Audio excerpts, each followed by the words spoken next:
दोस्तों, स्वागत है आपका मेरे YouTube चैनल इंग्लिश बाबू पर। और आज मैं फिर हाजिर हूँ आपके साथ एक नई स्टोरी लेकर। और दोस्तों, आज जो कहानी मैं आपके लिए लेकर आया हूँ ये एक मॉरल स्टोरी है। बहुत ही अच्छी प्यारी कहानी है, बहुत ही अच्छे मॉरल के साथ। उसके अलावा दोस्तों, आज की इस स्टोरी में आपको कुछ नए इंग्लिश के वर्ड मीनिंग सीखने को मिलेंगे, उनकी करेक्ट प्रोनाउंसिएशन के बारे में पता चलेगा। और हमेशा की तरह जो इसका ग्रामर का पार्ट है उसे बिल्कुल डिटेल में कवर करेंगे, तो एक एक स्ट्रक्चर को आप बड़ी आसानी से सीख पाएंगे। तो चलिए दोस्तों, आज की इस कहानी को हम शुरू करते हैं। और सबसे पहले कहानी का टाइटल देखते हैं।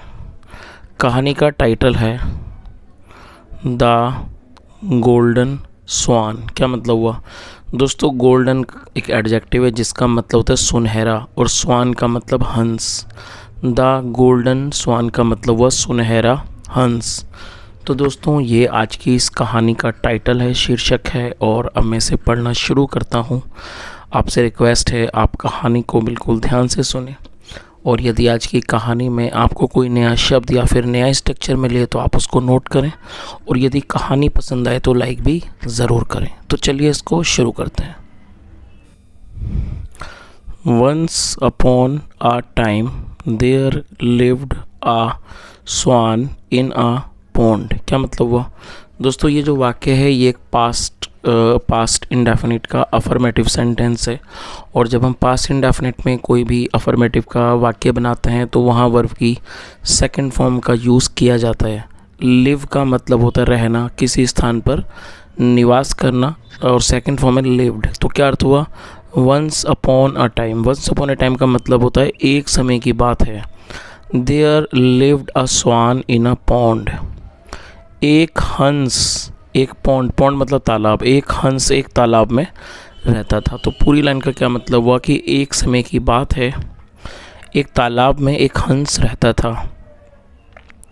He had striking golden feathers। क्या मतलब हुआ दोस्तों? ये एक पास्ट पजेसिव सेंटेंस है। पास्ट पजेसिव का मतलब होता है जब हम पास्ट में कोई ऐसा वाक्य बनाएं जहाँ ये दिखाते हैं कि पास्ट में किसी व्यक्ति के पास कुछ था, तो ऐसे वाक्यों को पास्ट पजेसिव का वाक्य कहा जाता है।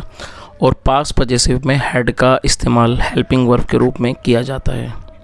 स्ट्राइकिंग एडजेक्टिव है जिसका मतलब होता है आकर्षक। आप इसकी जगह अट्रैक्टिव भी लगा सकते हैं। तो अट्रैक्टिव और स्ट्राइकिंग एक ही मतलब है जिसका मतलब होता है आकर्षक। तो क्या अर्थ हुआ?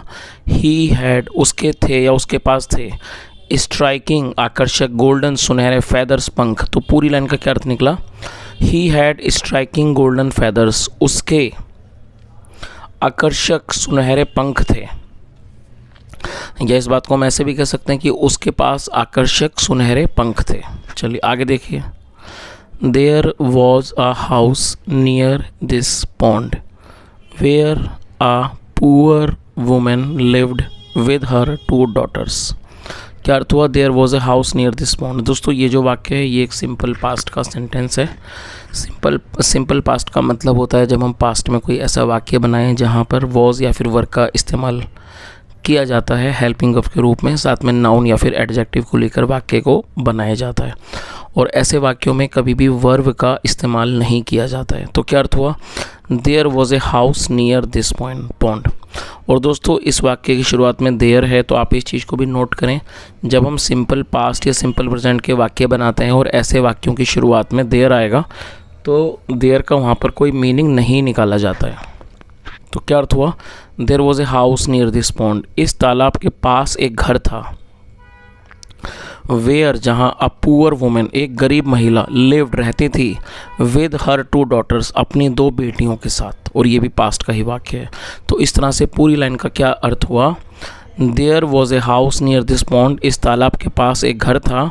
वेयर, जहाँ a poor women lived with her 2 daughters, जहाँ एक गरीब महिला अपनी 2 बेटियों के साथ रहती थी। आगे देखिए। They were really poor and were leading a tough life. दोस्तों, THEY दे का मतलब होता है वे या फिर वे लोग। जब सब्जेक्ट में एक से ज़्यादा लोग शामिल होते हैं तो दे का यूज़ किया जाता है, जो कि एक प्लूरल नाउन है।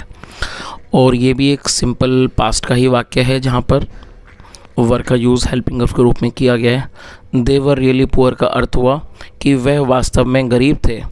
And were leading a tough life. और दोस्तों ये पास्ट कॉन्टिन्यूस का सेंटेंस है। पास्ट कॉन्टिन्यूस मतलब ऐसे वाक्य जहाँ रहा था रही थी जैसे शब्द आते हैं, और ऐसे वाक्यों में वॉज या वर का यूज़ किया जाता है हेल्पिंग वर्ब के रूप में। यहाँ जो सब्जेक्ट है वो प्लूरल है जिसके साथ वर का यूज़ किया गया है।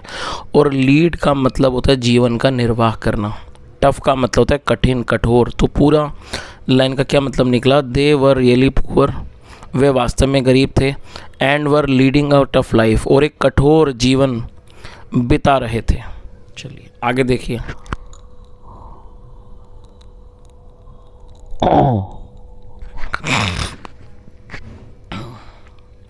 When the swan saw that the poor mother was passing a hard time with her daughters, he thought। क्या अर्थ हुआ? When the swan saw that the poor mother was passing a hard time। दोस्तों ये भी past indefinite का वाक्य है जहाँ पे सेकंड फॉर्म लगाई जाती है। सी मतलब देखना, सेकंड फॉर्म सॉ। व्हेन मतलब जब या फिर कब। ये इंट्रोगेटिव वर्ड भी है, उसके अलावा ये अफर्मेटिव के वाक्यों में भी यूज़ किया जाता है। व्हेन मतलब जब, द स्वान, स्वान ने देखा, सो मतलब देखा, जब स्वान ने देखा, दैट की द पुअर मदर की जो गरीब माँ है, was passing a hard time, वो एक बुरा वक्त गुजार रही है, विद हर डॉटर्स अपनी बेटियों के साथ। ही थॉट उसने सोचा। और दोस्तों ये थिंक की सेकंड फॉर्म है, पास्ट का ही वाक्य है, पास्ट इंडेफिनिट का अफर्मेटिव वाक्य है, छोटा सा सब्जेक्ट के साथ वर्ब की सेकंड फॉर्म। ही थॉट उसने सोचा। If I give them one after another my golden feathers, तो उसने सोचा कि यदि मैं अपना एक के बाद एक सुनहरा पंख दे दूं, the mother can sell them, जो माँ है वो उनको बेच सकती है, एंड रेज मनी, और पैसे जुटा सकती है। तो इस तरह से दोस्तों पूरी लाइन का क्या अर्थ एक बार दोबारा बताता हूँ ताकि आप एक एक चीज़ को समझ सकें। When the swan saw that the poor mother was passing a hard time, जब हंस ने देखा कि जो गरीब माँ है वो एक बुरा समय बिता रही है विद हर डॉटर्स अपनी बेटियों के साथ। ही थॉट उसने सोचा। इफ़ आई गिव दैम, यदि मैं इनको दे दूँ, वन आफ्टर अनदर माई गोल्डन फेदर्स मतलब अपना पंख एक एक करके यदि मैं इनको दे दूँ, the mother can sell them, जो माँ है वो इनको बेच सकती है, एंड रेज मनी, और पैसे जुटा सकती है। दोस्तों रेज मतलब जुटाना। विद दैट मनी, उन पैसों से, शी एंड हर डॉटर्स मतलब वह और उसकी बेटियां, कैन लिव इन कम्फर्ट, वो आराम से जी सकते हैं। लिव मतलब जीना। तो उसने क्या सोचा कि उन पैसों से, कि वह मतलब वह किसके बारे में बात हो रही है? गरीब महिला के बारे में। वह और उसकी बेटियां कैन लिव इन कम्फर्ट, वो आराम से जी सकती हैं, जीवन बिता सकती हैं। सो इसलिए the swan flew to the poor women's house. और दोस्तों ये भी पास्ट का वाक्य है जहाँ पे सेकंड फॉर्म लगाई गई है, और वुमेन के बाद एपेस्ट्रोफी एस है जिसका मतलब होता है काकी के। जब हम नाम या व्यक्ति के साथ कुछ जोड़ते हैं तो एपेस्ट्रोफी एस का यूज़ किया जाता है। इसलिए जो हंस था वो उड़कर गरीब महिला के घर पर गया। आगे देखिए। On seeing the swan, on seeing the swan का मतलब हुआ कि हंस को देखकर, द वुमेन सेड, महिला ने कहा, वाई हैव यू कम। दोस्तों ये जो वाक्य है ये एक प्रेजेंट परफेक्ट का सेंटेंस है, ये प्रेजेंट परफेक्ट का इंट्रोगेटिव सेंटेंस है। सबसे पहले आप समझिए कि प्रेजेंट परफेक्ट क्या है। प्रेजेंट परफेक्ट का मतलब होता है वर्तमान में किसी क्रिया का पूरा होना, पाए जाना। आया है, गया है, लिया है, दिया है, चुका है, इस तरह के जो शब्द हैं वो प्रेजेंट परफेक्ट में आते हैं। और प्रेजेंट परफेक्ट में हैज़ या फिर हैव का इस्तेमाल हेल्पिंग वर्ब के रूप में किया जाता है। यदि हमारा सब्जेक्ट होता है आई, वी, यू, दे या फिर प्लूरल नाउन, तब हमें हैव का यूज़ करना है। ही, शी, इट और सिंगुलर नाउन में हैज़ का यूज़ हमें करना होता है। उसके अलावा वर्ब की थर्ड फॉर्म लगाई जाती है। और दोस्तों जब हम कोई इंट्रोगेटिव का सेंटेंस बनाएंगे तो हमें पहले हेल्पिंग वर्ब को मेंशन करना है, फिर सब्जेक्टिव वर्ब की थर्ड फॉर्म। उसके अलावा दोस्तों यदि हम इंट्रोगेटिव वर्ड को भी इस्तेमाल करना चाहते हैं तो इंट्रोगेटिव वर्ड को हेल्पिंग वर्ब से पहले मेंशन करना होता है, जैसा यहाँ पर किया गया है। WHY इंट्रोगेटिव वर्ड है जिसको कुछ लोग WH फैमिली वर्ड भी बोलते हैं। वाई मतलब क्यों। तो क्या अर्थ हुआ? हंस को देखकर महिला ने कहा, वाई हैव यू कम, तुम क्यों आए हो? वी आर वेरी पुअर, हम बहुत गरीब हैं। And we have nothing to offer you, और हमारे पास तुम्हें देने के लिए कुछ भी नहीं है।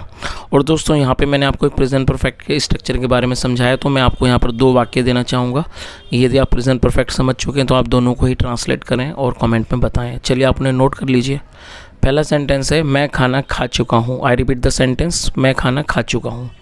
अगला सेंटेंस भी नोट कर लीजिए, क्या आप खाना खा चुके हो, क्या आप खाना खा चुके हो। तो दोस्तों 2 वाक्य हैं, दोनों ही प्रेजेंट परफेक्ट के हैं। आप इन्हें ज़रूर ट्रांसलेट करें, कमेंट में बताएं। आगे देखिए, तो जो जो महिला थी उसने उससे क्या कहा कि वाई हैव यू कम, तुम क्यों आए हो। वी आर वेरी पुअर, हम बहुत गरीब हैं। And we have nothing to offer you, और हमारे पास आपको देने के लिए कुछ भी नहीं है। ऑफ़र का मतलब किसी को कुछ देना। आगे देखिए, द स्वान रिप्लाइड, रिप्लाई मतलब जवाब देना। हंस ने जवाब दिया, I have not come to take anything but I have something to give you. चलिए, और दोस्तों ये भी प्रेजेंट परफेक्ट का ही सेंटेंस है, और ये प्रेजेंट परफेक्ट का नेगेटिव सेंटेंस है।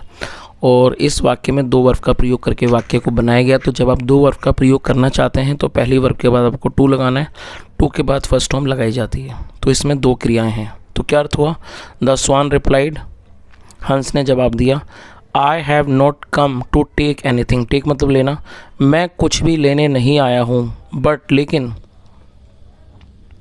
आई have something to give you, मेरे पास आपको देने के लिए कुछ है। और दोस्तों यदि आप इस वाक्य के बारे में बात करो, ये एक प्रेजेंट का पजेसिव वाक्य है। जैसे यहाँ पे पहले मैंने आपको एक पास्ट पजेसिव बताया था, वैसे ही प्रेजेंट पजेसिव होता है। प्रेजेंट पजेसिव का मतलब होता है जब हम वर्तमान में ये दिखाते हैं किसी के पास कुछ है, तो ऐसे वाक्यों में हैज़ या हैव का इस्तेमाल हेल्पिंग वर्ब के रूप में किया जाता है। और यहाँ सब्जेक्ट जब आई, वी, यू, दे प्लूरल होगा उसमें हैव का यूज़ किया जाएगा, जैसा यहाँ पर किया गया। तो इस तरह से पूरी मीनिंग क्या निकली कि जो हंस था उसने जवाब दिया, I have not come to take anything, मैं कुछ भी लेने नहीं आया हूँ, but I have something to give you, बल्कि मेरे पास तुम्हें यू मतलब आपको देने के लिए मेरे पास कुछ है। आई नो योर कंडीशन, और दोस्तों ये प्रेजेंट इंडेफिनिट का अफर्मेटिव वाक्य है जहाँ पर आई, वी, यू, दे प्लूरल के साथ वर्ब की फर्स्ट फॉर्म लगाई जाती है। तो उसने क्या कहा, आई नो योर कंडीशन, मैं तुम्हारी स्थिति जानता हूँ। I will give my golden feathers 1 by 1 and you can sell them. चलिए दोस्तों, ये जो वाक्य है ये फ्यूचर इंडेफिनिट का सेंटेंस है। फ्यूचर इंडेफिनिट मतलब ऐसे वाक्य जहाँ वाक्यों के टेल पर विल गागेगी होगा, जैसे वह आएगा, वह जाएगा, इस टाइप के वाक्य। ऐसे वाक्यों में विल का यूज़ हेल्पिंग वर्ब के रूप में करते हैं, साथ में फर्स्ट फॉर्म लगाई जाती है। तो उसने क्या कहा, आई नो योर कंडीशन, मैं तुम्हारी स्थिति जानता हूँ। I will give my golden feathers 1 by 1, मैं 1 by 1 मैं एक एक करके अपने सुनहरे पंख दूंगा। And you can sell them, और आप उन्हें बेच सकते हो। सेल मतलब बेचना। With the money raised through it, और इससे जो पैसे जुटाए जाएंगे मतलब इनके द्वारा जुटाए गए पैसों से, यू एंड योर डॉटर्स, आप और आपकी बेटियां, can easily live in comfort, आराम से जीवन जी सकते हैं। कैन लिव इन कम्फर्ट मतलब एक आराम से जी सकते हैं।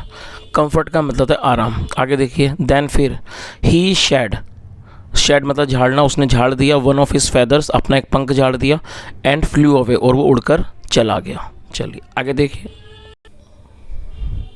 From time to time the swan flew to the poor women's house. क्या अर्थ हुआ कि समय समय पर जो हंस था, flew to the poor women's house, वो उड़कर गरीब महिला के घर आया।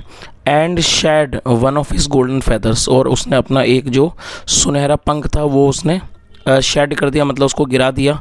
फॉर द पुअर वुमेन, गरीब महिला के लिए, टू सेल, बेचने के लिए। आगे देखिए, and the mother and her daughters were happy as they were leading a comfortable life. क्या अर्थ हुआ, and the mother and her daughters, और माँ और उसकी बेटियाँ, वर हैप्पी, वो खुश थे, एज क्योंकि, दे were leading a comfortable life, क्योंकि वो एक कंफर्टेबल मतलब कि आरामदायक जीवन बिता रहे थे। Each golden feather got them enough money, और प्रत्येक जो सुनहरा पंख था, गॉट देम इनफ मनी, उसने उनको ज़्यादा काफ़ी धन दिलवाया। To keep them in comfort, उनको आराम में रखने के लिए। But the mother became greedy. दोस्तों ग्रीडी एडजेक्टिव है जिसका मतलब होता है लालची, और जब किसी एडजेक्टिव को हम वर्ब के रूप में प्रयोग करना चाहते हैं तब हमें एक सपोर्टिंग वर्ब का यूज़ करना होगा। यहाँ पर आप इस रूल को समझ लीजिए, यदि आप किसी एडजेक्टिव को सिंपल प्रेजेंट या सिंपल पास्ट में यूज़ करेंगे तब आपको सपोर्टिंग वर्ब का इस्तेमाल करने की कोई ज़रूरत नहीं, लेकिन जब आप इसको ऐसे वाक्यों में यूज़ करेंगे जहाँ पर आप इसको वर्ब के रूप में प्रयोग करना चाहते हैं तब आपको एक सपोर्टिंग वर्ब का यूज़ करना होगा।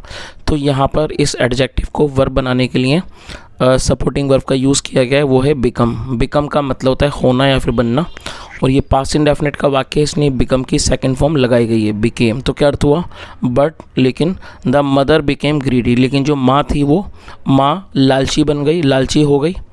To get all the feathers, मतलब सारे पंखों को लेने के लिए, एज सुन एज पॉसिबल, जितना जल्दी हो सके। तो पूरी लाइन का क्या अर्थ निकला, but the mother became greedy to get all the feathers as soon as possible, लेकिन माँ सारे पंखों को जल्दी से जल्दी हासिल करने के लिए लालची हो गई।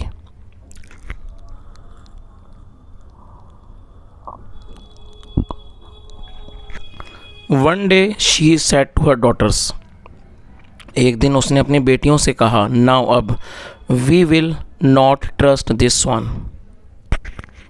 ट्रस्ट का मतलब भरोसा करना, यकीन करना, विश्वास करना, और ये भी फ्यूचर इंडेफिनिट का वाक्य है। तो क्या अर्थ हुआ कि एक दिन she said to her daughters, उसने अपनी बेटियों से कहा, नाउ अब, we will not trust this one, अब हम इस हंस पर भरोसा नहीं करेंगे।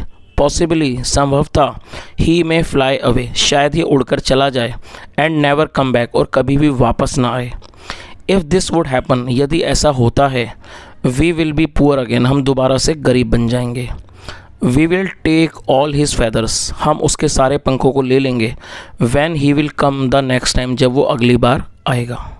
चलिए, तो दोस्तों आज इस कहानी को मैं यहीं तक रखता हूँ, और इसका जो सेकंड पार्ट है मैं आगे कवर करूँगा। मेरे गले में ज़्यादा दर्द है, मैं इसको आगे कवर नहीं कर पाऊँगा।